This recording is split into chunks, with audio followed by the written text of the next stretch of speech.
Hey guys, welcome back. இப்போது என்ன பண்ணுறேன்னு பார்த்தீங்கன்னா, ஒன்றும் இல்லைங்க, ஊருக்கு போகலான் இருக்கேன். இது நைட் ட்ராவலில் ஏர்லி மார்னிங்கு மணி ஒரு 5:25 இருக்கும்.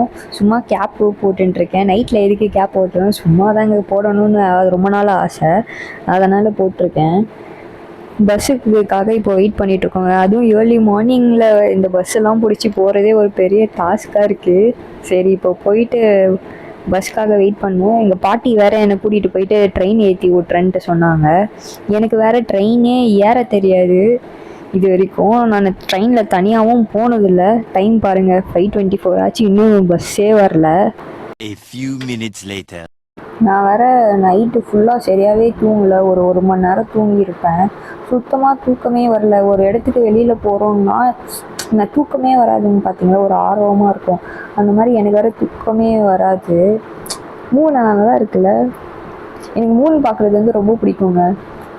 தூக்கமே வரல. எப்படி தூக்காமல் போகிறேன்னு தெரியல. பயங்கரமாக தூக்கம் வேறு வருது இப்போது.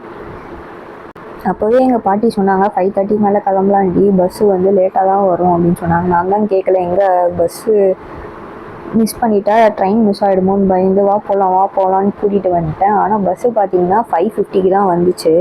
5:45க்கு வரும்னு சொன்னாங்க, ஆனால் 5:50க்கு தான் வந்துச்சு. எப்படியோ பஸ்ஸு டக்குன்னு ஏறிட்டோம்.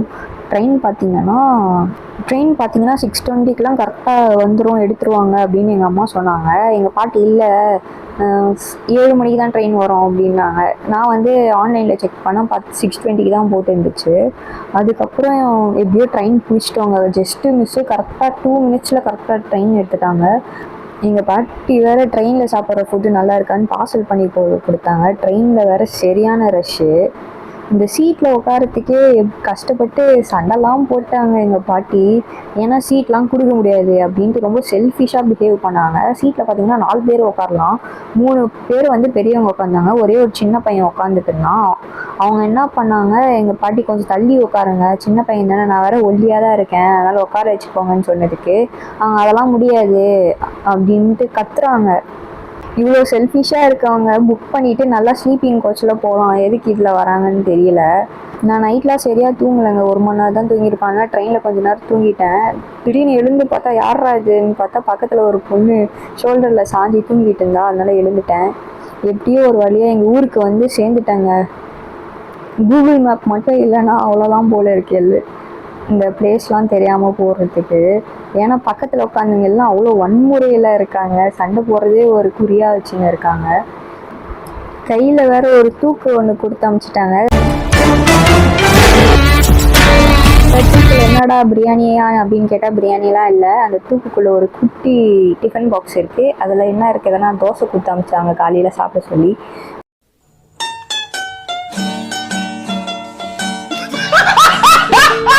நான் இங்கே வந்து ரீச் ஆகிறதுக்கே கரெக்டாக 11:50 ஆகிடுச்சு.